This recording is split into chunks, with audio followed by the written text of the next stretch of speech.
He's in the Myrtle Beach area. Congressman, thank you so much for joining us clearly there in D.C. We appreciate your time. And I'm curious if you could just hear my conversation there, with the lumber industry. And so I'm curious as to your thoughts here.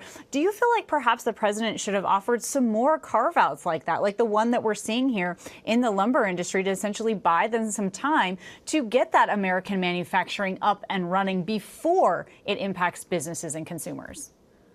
Well, the president's a businessman. I mean, he took goods that were subject to the USMCA, or that were qualified goods, and exempted them. And there's in his executive order that talk about that. But I think at the core, American businesses right now are being stifled in foreign markets. That if they want to export to Indonesia or to Malaysia or to Japan, that there are tariffs on our goods, and our businesses are at a competitive disadvantage.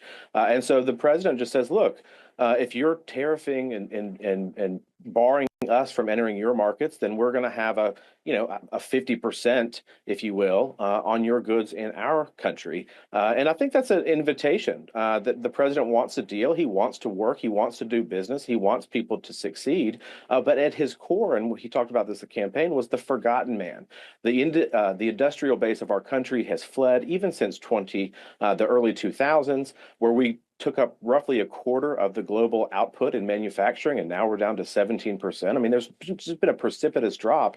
And under President Joe Biden, we've seen the largest trade deficit in our history. And so we're trying to reverse course. Supply chains are important. Manufacturing base is important. Jobs in the economy are important. Let's return those back to the United States and do them right here.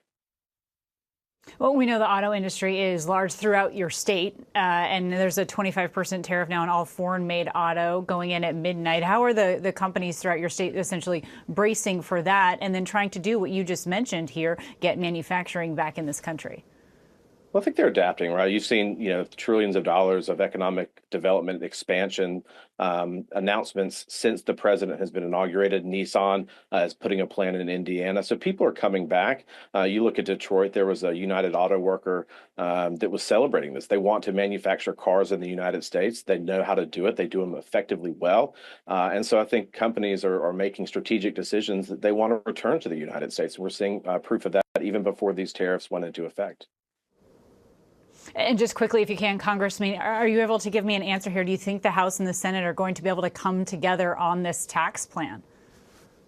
I do. I think the moment is really important. That tax cuts are really important. Are we going to raise taxes on the citizens, 210 million Americans in the United States? And so the moment is great. The pressure is great. But at the end of the day, people want more of their money in their pocketbooks and their wallets, and they want some economic sanity. And so we have a tremendous obligation to work our tails off, and we're going to get the job done for the American people and for the president of the United States.